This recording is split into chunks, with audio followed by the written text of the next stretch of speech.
Hi, my name is Hauntzer from Team Solo Mid, and this is my basic champion guide to Rammus. So Rammus is good in solo queue just because his laning phase is really hard to abuse. He doesn't have that many weaknesses. It's just because he builds pure tank, and if he builds like a straight armor against an AD champ, it's going to be really hard for the AD champ to ever snowball on him. Because of that, he has actually pretty good wave clear with his W and ulti, so he can just clear the wave and then run across the map and make some plays, or he can abuse lane pretty hard because if a jungler comes, he has a lot of CC to follow up or to initiate the gank, and it'll be really easy to kill the enemy champion, especially if they're squishy. If they're more tank, then you just play to farm and just roam across the map and make plays. For laning phase on Rammus, if you're against a melee matchup, you can trade autos early just because you have more armor and you have the thorns from your W. Especially against melee matchups, you can pressure them early with your autos and you won't get punished for it at all, so you can push in really far.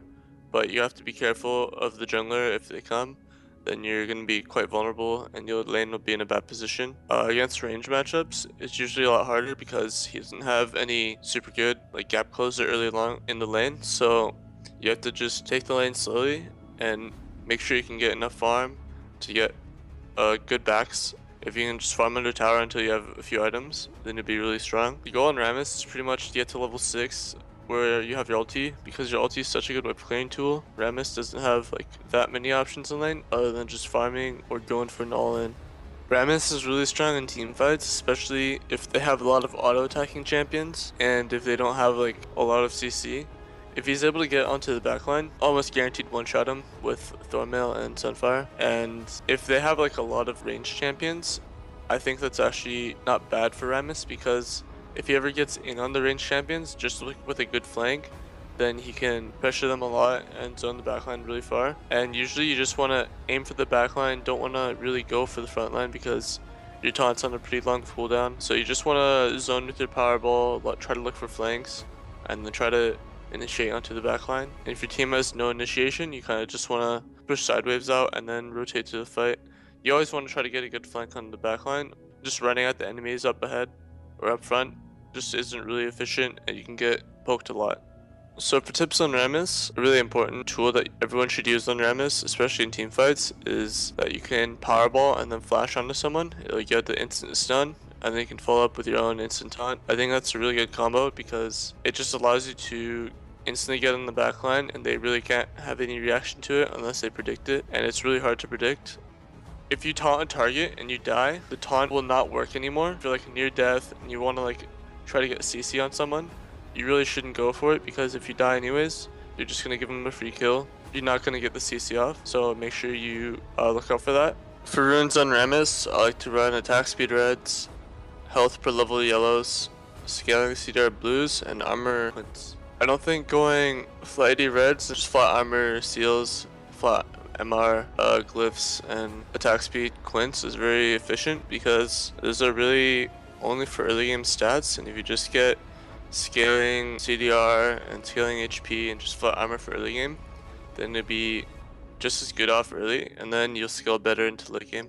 On Rammus, I like to go 12-0-18, and for the Frosty Tree, I like to get Fury, just because attack speed's really nice on Rammus. Feast is really good for laning phase. Natural Talent, because you're not going to really spell vamp or lifesteal at all, so getting more damage is always better. And Oppressor is really good because whoever you're going to go on in fights is always going to be CC'd, so you just always do more damage. And in the Resolve Tree, I like to go Unyielding, just because your W gives you a lot of flat resists, and this will increase that too. Explore is really good for just roaming around the map and being there faster and be able to engage faster. I like Veteran Scars over Runic Armor because you don't really have that many shields or healing on the kit, so getting flat HP is better for early lane. Insight's better than Perseverance just because TP is such a valuable summer spell, and Flash is also really good. Swiftness is just really strong against anyone who can kite you, and Undying Grasp is better than the other two. For early skiller on Rammus, I like to get W at level 1, Q at level 2, depending on the matchup, W at level 3 or E, and then at level 4 you get the other one. So you have all 4 skills, and then you want to max W first, and then E second, just so you have longer CC, and then max Q last, and ult whenever you can.